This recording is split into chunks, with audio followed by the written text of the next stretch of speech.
Alatnya sederhana tapi fungsinya banyak buat ngelacak sok-sok yang rusak. Nih, kita perhatikan daripada Go Series permasalahan soknya. Nah, orinya masih bagus, sealnya tidak sobek ataupun tidak bocor. Dan kita lihat ya, kita perhatikan secara fakta ataupun nyata.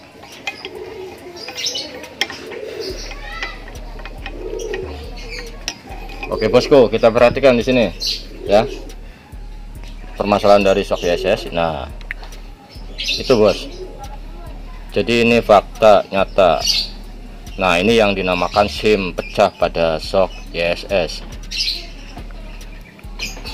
Ini susah. Nah, sambil difoto. Udah. Nah, itu penyakitnya daripada sok YSS untuk PCX NMAX Aerox. Kita lanjut lagi. YSS G-Spot yang mempunyai klik rebound, kita tarik. Hasilnya dia berbeda dengan sok YSS lainnya. Kita perhatikan. Nah, ini karcilnya.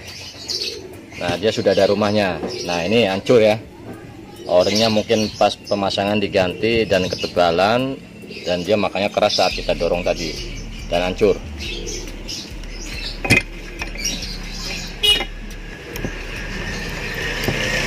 Kalau untuk bagian SIM, insya Allah aman. Insya Allah aman. Kita perhatikan. Nah, kenapa aman?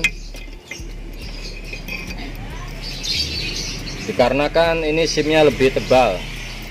Untuk G-Spot ini lebih tebal, keras, dan bawahnya juga banyak. Berbeda dengan ini, ya. Mungkin kekurangannya karena ini tipis ya, kayak silet. Nah, ini yang Go Series empuk. Kalau G-Spot dia tebal. Nah, itu perbedaannya, ini tipis sekitar nggak nyampe 1 mili nih. Kalau ini mungkin ada 1 mili lebih. Bawahnya dia mempunyai SIM banyak, dan ini mempunyai SIM cuman 1. Jadi untuk YSS Go Series SIM-nya 1, atas dan bawah. Memang karakternya empuk, cocok untuk pengguna harian, untuk motor NMAX, Aerox, PCX dan sejenisnya. Cuman ya itu ini, jadi kita nggak bisa berkata sujon ya. Jadi kita ya seperti itulah kondisinya. Mungkin juga karena pemakaian lama ataupun rusak, jadi kita tidak bisa membenarkan. Oke, kita lanjut lagi. Dan untuk as daripada sok YSS G-Spot ini memang dia mempunyai sebuah klik, dan dari sini kita bisa lihat ya, ini asnya sudah pernah diganti dan otomatis klik yang di sini sudah tidak bisa difungsikan lagi. Kenapa? Saya tidak tahu, karena memang ini awalnya bekas servisan, dan di sini terlihat baut yang sudah pernah digerinda. Nah, ini kalau model-model klik itu ini biasanya di asnya ini ada lubang di sini. Kita lihat ya, daripada perbedaan sok Ready GP yang mempunyai klik ini sebagai contoh, dan ini sudah pernah diganti, jadi klik di sini tidak bisa kita fungsikan. Nah, ini kita bedakan daripada sok Ready GP yang mempunyai klik. Jadi perbedaannya seperti ini. Kalau sok yang mempunyai klik ataupun mempunyai jalur di lubang asnya, ini olinya masih bagus ya. Kita lihat.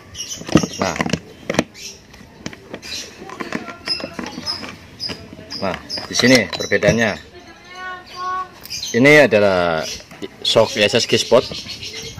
Dia kan mempunyai klik, tapi tidak bisa berfungsi. Kenapa? Karena asnya ini sudah pernah diganti. Dan ini adalah as sok Ready GP yang mempunyai klik tipe 299.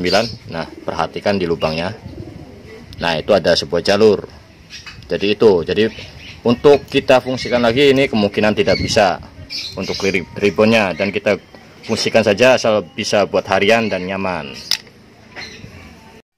Oke, ini adalah sok Nitron untuk sok Ninja RR. Tabungnya hanya variasi, dan karet bosnya sudah aus atas bawah, dan pankonnya ini yang bawaannya sudah terbilang bengkok ataupun hancur. ini sudah saya lepas.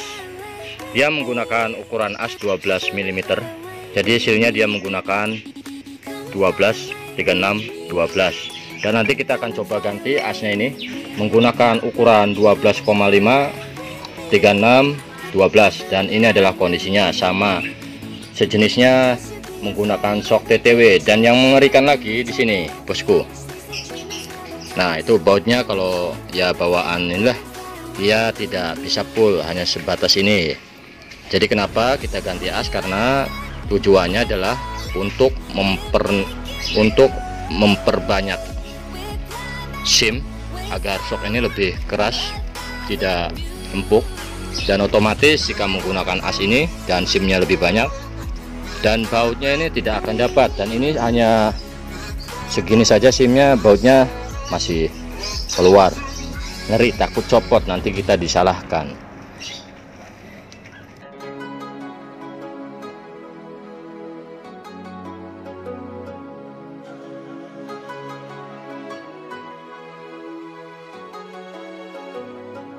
Dan permasalahan lainnya, kenapa di sini bosku? Nah, di sini permasalahannya terlalu empuk, karena SIM juga tidak terjadi pada shock ISS, terjadi juga pada shock Nitron model Ninja RR. Itu pecah bosku. Nih, ini pecah, ngebuka, lihat, perhatikan, itu pecah ya, tidak bulat ringnya, itu ada lubang di situ. Pecahnya saya tidak tahu di mana ini, mungkin di dalam sini tabung. Pecahnya mungkin di sini. Nah, itu karena pecah itu karena karakter dari shock ini kan pernya lebih besar dan dia menggunakan SIM 1, jadi tidak kuat untuk menahan kompresi. Dan kita coba lihat pecahannya di bagian tabung. Ini masih terbungkus bosku, belum saya buka, masih kondisi bubble wrap diplastikin. Kita coba lihat, kita buang olinya, kita mencari pecahan SIM-nya. Olinya kita buang saja karena memang nanti diganti baru. Tidak ada bosku. Oh ini bos, nih pecahannya nih. Nah ini pecahannya bos. Nah ini harusnya seperti ini, deketin ya biar jelas. Nah harusnya seperti ini. Sambil di foto ya. Tuh.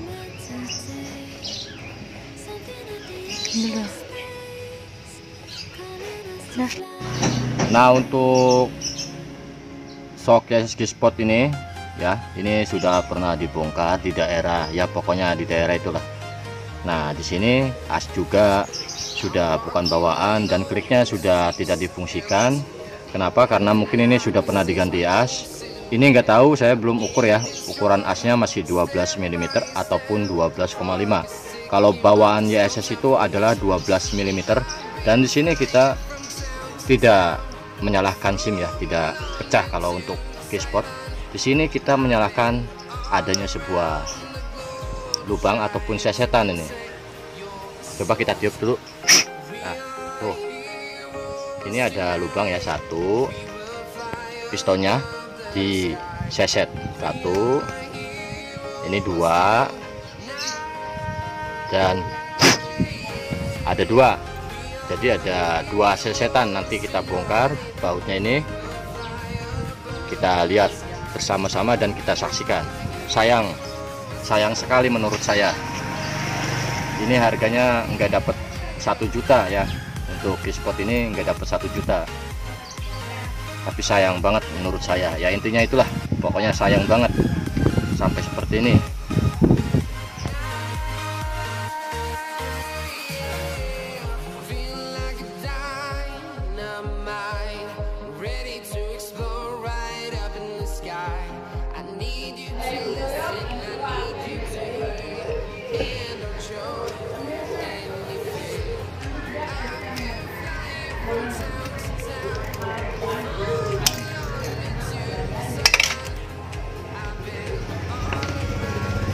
G-Sport kita lihat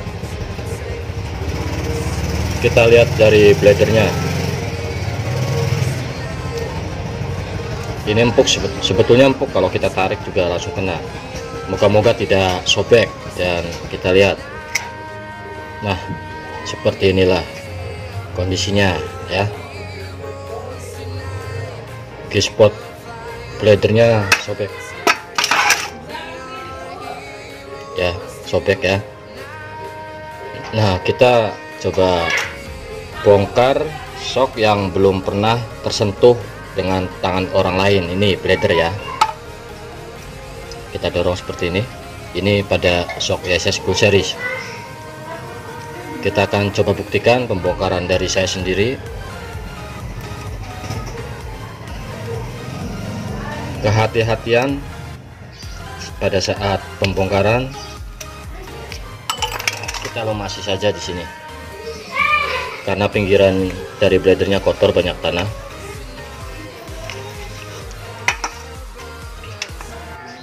Kita lihat ya, ini shock yang belum pernah dibongkar, apakah aman bladernya? Biasanya aman.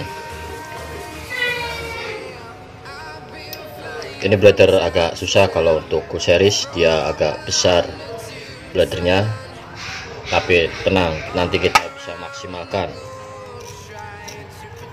Nah, ini masih keras. Jadi ngebukanya bagaimana? Seperti ini bosku. Kalau kita ngebukanya hati-hati, insya Allah bosku tidak akan terjadi sobek ya. Go Series belum terkena tangan orang lain, ini tangan saya, tidak sobek. Lihat, perhatikan, tidak ada yang sobek, aman. Berbeda dengan G-spot, ini ulah manusia. Pas saat narik tadi ya kayak gitu, tidak hati-hati jadi sobek. Kita lihat lagi satunya untuk G-spot. Nah, kita lihat satu lagi untuk shock ISS G-spot. Kita tidak mengada-ngada, apa adanya kita videokan biar konsumen juga tahu, yang punya juga tahu, dan kalian juga tahu. Seperti ini cara membuka blader ya. Nah, ini hati-hati bosku, ini sangat empuk kalau untuk shock ISS, tidak perlu memakai tenaga, hati-hati dan kita perhatikan.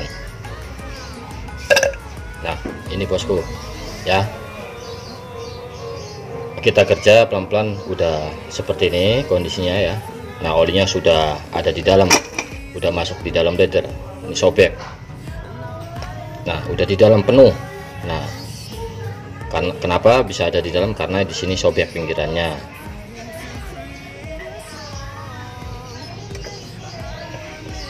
Oke, itu jadi konsumen biar tahu ya, yang punya juga biar tahu itu. Maklum kalau shock bekas garapan dan ya gimana ya, seperti itulah, tidak ada tanggung jawabnya. Kalau kita insya Allah maksimalkan dengan segala kondisi apapun itu, shocknya tetap kita usahakan supaya maksimal. Oke bosku, ini adalah bagian daripada komponen yang sudah saya bersihkan dan kita akan coba cek. Yang pertama-tama itu kita akan coba cek dulu dari shock nitron ya. Ini shock nitron. Pada bagian tabung shock nitron ini ada bladernya, sudah ada dari pabrikannya. Nah, ini bladernya, sudah ada blader, dan kita juga akan merubah kompresi. Mengkompresi itu kita merefill ulang ataupun membuat shock ini menjadi keras, bukan keras kayak batu, jadi keras sesuai dengan beban. Dan kita juga nanti akan fungsikan ini, karena di sini selang ini biasanya berfungsi, dan nanti juga kita akan coba cek ada kebocoran atau tidak saat kita memfungsikannya. Dan di sini ada sebuah baut, ada dua baut, ini tidak berlubang, nanti kita ganti menggunakan baut seperti kaliper, baut banjo namanya. Nah, di situ terlihat ditutup dengan baut, jadi tidak ada oli yang dari sini tembus ke sini. Kenapa? Dikarenakan di sini bautnya ini tidak berlubang. Dan nanti kita akan fungsikan bladernya dan rubah kompresi, dan bagian ini yang bengkok nanti kita akan sesuaikan dengan bos-bosnya, seperti bagian bos bawah dan bagian daripada bos atasnya. Oke, jadi itu untuk shock nitron. Dan kedua, masalah daripada shock YSS Keyspot. Nah, ini adalah shock YSS Keyspot.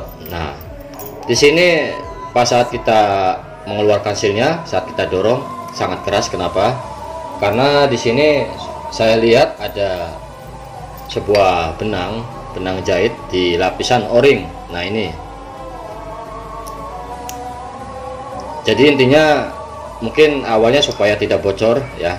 Jadi ada sebuah benang jahit, bukan di shock saja ataupun di baju, maksud saya di shock juga ada benang jahit.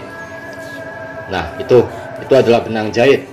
Jadi tujuannya dibuat seperti ini supaya tidak bocor katanya. Kemungkinan seperti itu. Dan tetap saja pasti bocor. Kenapa? Nah, di sini kalau yang menggunakan seal seperti ini, jadi di sini kunciannya hanya sebuah sepi supaya seal itu saat posisi as didorong itu rumah sealnya ini tidak bisa maju mundur. Jadi tadi makanya diganjel benang jahit supaya posisi rumah sealnya itu ada posisi seperti ini. Tapi tetap dia akan naik turun seperti ini jika karet bladernya tadi sobek ya. Bladernya sobek, kalau model seal seperti ini dia bisa naik turun.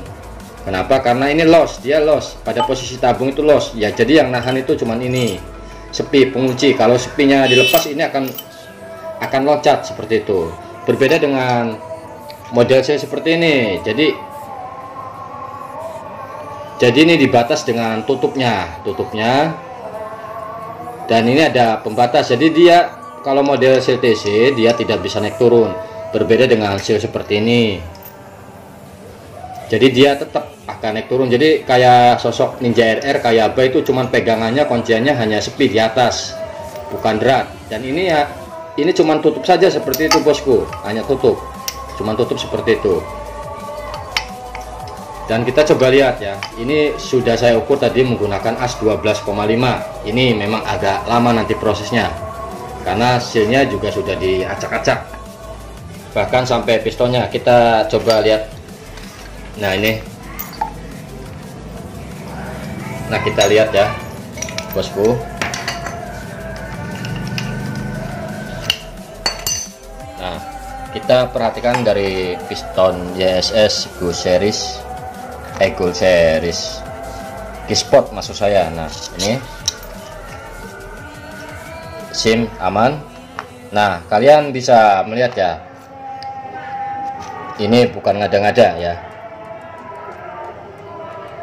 Ada sebuah sesetan 1 dan 2. Nah, itu diseset seperti ini. Sayang sekali. Kenapa diseset seperti itu? Dikarenakan memang ini kan berkelik. Karena mungkin ngakalinya susah, jadi dia akan jedak. Kenapa jedak ya? Karena bladernya pecah, jadi tidak ada tekanan. Tetap kalau untuk shock YSS itu jedak. Nah, dan ini berputar ya, kliknya berputar. Tapi tidak ada apa-apa di sini bosku. Nah, di sini tidak ada apa-apa, tidak ada tonjokan, tidak ada apa. Jadi hanya variasi saja udah. Jadi karena asnya ini sudah diganti menggunakan ukuran 12,5. Dan kita lihat di sini biasa kalau asnya lebih besar, otomatis daleman bagian klepnya yang di rumah seal ini otomatis akan berbesar lagi ataupun dimana, kita coba lihat ya.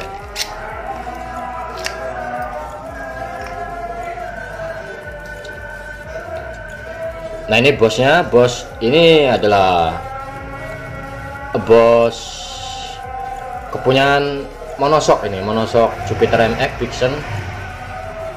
Dan kita lihat ya bosku, Bossing Jupiter MX Vixen. Dan kita lihat di sini, kita lihat di rumahnya, ini ada sealnya. Nah, ini bosku. Nah, lihat, perhatikan ya. Nih, ini yang dinamakan seal tidak masuk akal ya bosku. Nah di sini ada o-ring juga diganjel, jadi diakal-akalin. Dan ini bukan seal bawaan YSS. Kalau seal bawaan YSS itu saya bilang tadi lentur dia, sealnya lentur, tidak menggunakan seal TC. Nah ini, tapi tetap saja bocor kalau menggunakan seal seperti ini yang ada per, yang pinggirannya besi, dia akan bocor bosku. Pasti dua-duanya seperti ini semua. Kita congkel, coba keluarkan. Ini agak susah bosku, biasanya tinggal gitu doang dia enak. Ini pokoknya CCTC ini jadi sudah di rumahnya ini sudah rubahan semua. Jadi kalau pakai seal kayak gini tetap bocor terus bosku. Nah itu adalah permasalahan dari shock YSS G-Sport yang bekas ya servisan lah. Ada benang jahit juga kalau orang yang nggak mengerti seperti ini. Nah kalau nggak percaya nih satunya nih, kita buka lagi. Nah ini benang jahit bosku, malah rusak nanti o-ringnya, diganjel-ganjel biar mempelebar, maksudnya biar tidak bocor. Nah ini bukan di baju saja bosku, di shock breaker pun ada, bahkan di shock YSS. Ulah siapa ini nggak tahu saya. Dah, jadi permasalahan yang untuk shock lainnya kayak ini, permasalahan ini adalah di SIM ya bos. Gold series di SIM-nya jebol tuh bos. Nah ini SIM-nya jebol, jadi untuk gold series bladernya aman bosku, karena memang belum pernah dibongkar shocknya, jadi aman. Nanti kita akan babat di sini, kita lepas dulu bagian piston ataupun seher, dan kita ganti ring ininya, SIM-nya supaya normal kembali. Dan shock neutral juga permasalahannya sama di SIM-nya juga pecah. Nanti blader kita fungsikan supaya maksimal, dan pankon bawah yang bengkok itu kita cari solusinya dan bos-bosannya. Dan untuk shock ready GP ya, ini shock ready GP aman bosku. Jadi nanti kita akan buat shock ready GP lagi nih. Kemarin ada shock ready GP sudah beres yang saya repaint warna kuning, dan ini ada lagi shock ready GP ya. Saat kita geber nanti di motor racking itu, jadi shocknya itu akan gerak sendiri dia, itu yang dinamakan player. Jadi saat digeber jadi shocknya naik sendiri kayak seakan-akan digenjot, itu yang dinamakan player.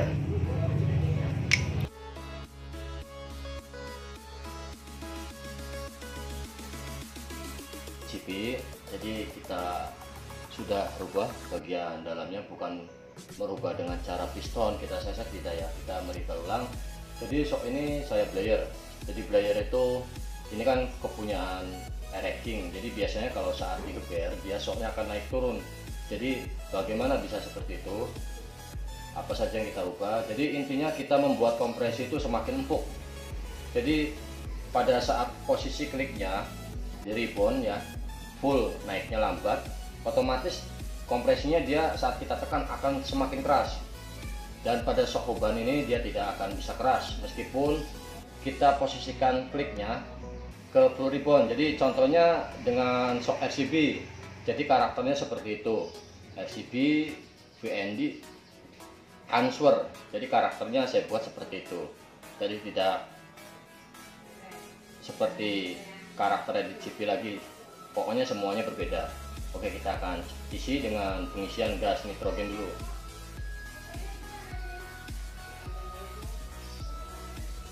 Nah, sekitar 4 bar kita sudah isi.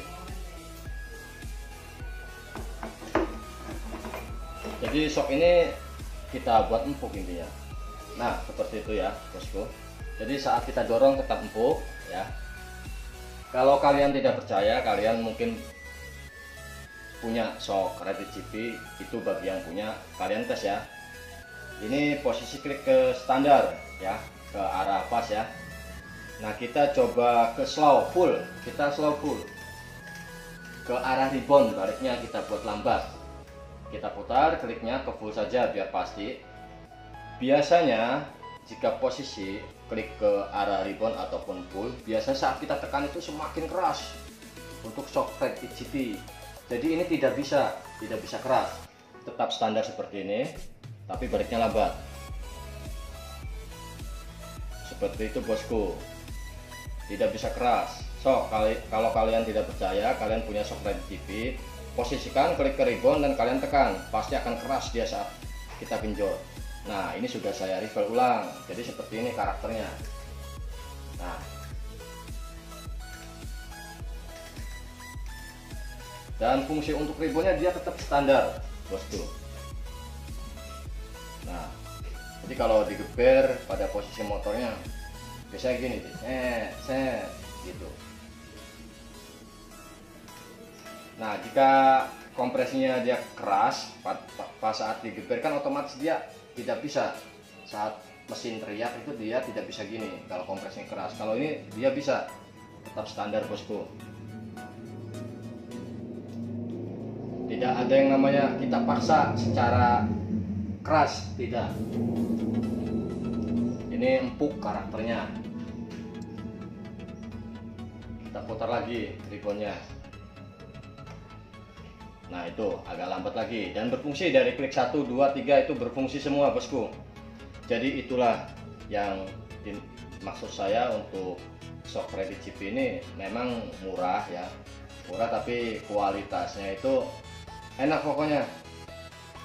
Kalau buat yang ngerti enak tuh ya, bosku. Jadi tidak bisa keras, bos. Jadi saat kita tekan, meskipun posisi kliknya kita putar ke arah full ribbon seperti ini, dia tetap lambat. Dan saat kita tekan dia tetap posisinya tidak bisa keras. Coba kita balikan lagi ya shocknya.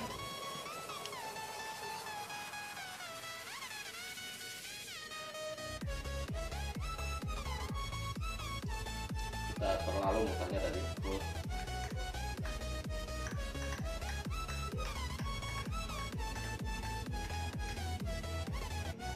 Nah, ini kita coba tes ya posisi berdiri, karena posisi di motor kan begini.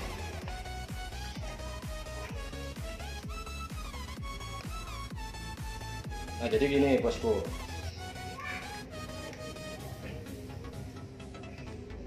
Kalau posisi klik standar biasanya tetap seperti ini empuk. Untuk shock red GP kita putar kliknya, coba.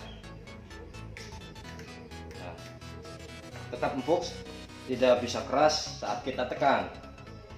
Semakin ribbon lagi tetap empuk, tidak akan bisa keras, tapi baliknya agak lambat. Putar lagi, tetap empuk, tidak perlu memakai tenaga, baliknya lebih lambat lagi. Seperti ini, bosku, karakternya. Itu adalah perubahan dari shock yang sudah di layer. Jadi dia pasti nyaman, buat harian nyaman, buat road race nyaman. Tuh, bosku. Jadi biasanya kalau saya neken itu ya pas posisi di ribbon tuh keras didorongnya, bosku. Seperti ini keras.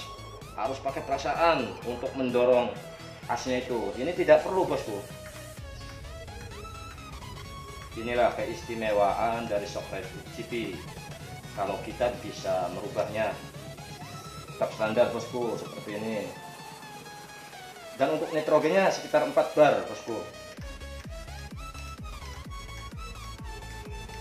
Dijamin empuk. Nanti saya minta videonya sama yang punya, nanti pengen tahu hasilnya dari garapan saya sendiri. Nah, seperti itulah yang namanya layer. Posisi ribbon full, naik pelan-pelan, klik kita kendorkan, jadi berfungsi. Biasanya kan kalau red GP itu klik 1 dan klik akhir, hanya itu saja yang fungsi. Meskipun kalian putar setengah-setengah itu tidak akan bisa merubah ribbonnya, tetap dia berfungsinya hanya 1 dan 2. Dan ini kita posisikan ribbon saja sudah tidak perlu pakai tenaga lagi. Meskipun kita full ribbon tetap enak dia, sepertinya sudah kegenjot. Nah, itulah ada perubahan. Jadi perubahan dari saya sendiri, dan hasilnya ini boleh kalian lihat sendiri ya. Ini hasil garapan saya, bagaimana kerjaannya. Tidak akan keciri, bosku, meskipun saya bongkar ya. Nah, ini tidak akan keciri, bosku. tetap rapi garapan saya ya. Tuh. Ini shock Red It GP yang 299. Jadi sudah saya rubah menjadi seperti shock RCB, karakternya VND Answer, dan Red It GP versi terbarunya 277. Tetap empuk bosku, kita dorong seperti ini. Full ribbon. Kondisi seperti ini aja masih bisa saya dorong bosku. Nah tuh ya kan, coba kalian yang punya shock Red It GP praktekan, posisikan nih kliknya, putar ya, diputar, coba tekan. Bisa enggak kalian menekan langsung kayak saya tadi seperti ini. Nah ini standar, kalian fullkan seperti ini, posisi ribbon. Nah coba kalian yang punya shock Red It GP tekan secara langsung, bisa nggak seperti ini? Yang masih bawaan pabrik pasti tidak akan bisa.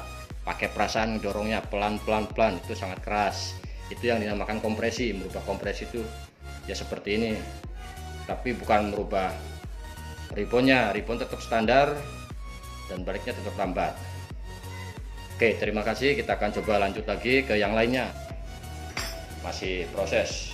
Ada 3 paket juga yang belum saya buka pada pagi hari ini.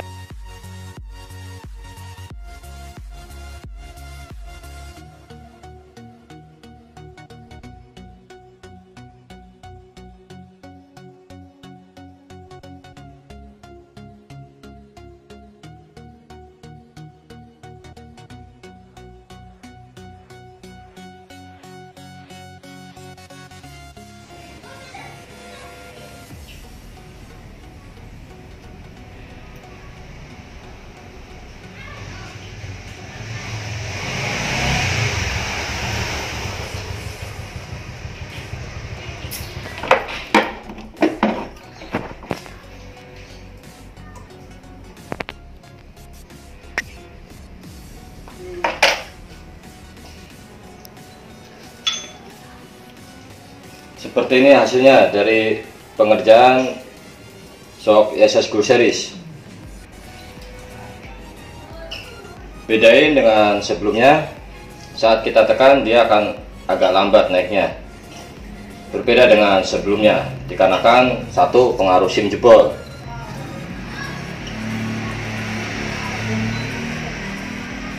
Dan ini adalah hasil dari kerjaan saya, boleh kalian lihat ya. Seperti ini. Stiker kita pasang lagi, tetap rapi seperti ini. Stiker tetap utuh kita pasang lagi kayak awal mula, meskipun kemarin kita buka dari sini kelingannya. Dan ini hasilnya dari shock ISS Gold Series, boleh dilihat, tetap sempurna, rapi. Nah, mungkin kalian bisa menilai nanti, yang punya bisa lihat sendiri nanti setelah paketnya sampai. Nah, dia naiknya pelan, agak pelan, tidak seperti kemarin, lihat. Kalau kemarin kan didorong langsung nendang ke atas cepet. Kalau ini tidak bisa langsung, ataupun tidak bisa spontan, harus pelan-pelan dulu. Jadi harus seperti ini kalau kita garap shock ISS. Ini yang kemarin SIM-nya pecah, alhamdulillah sudah aman dan mantap.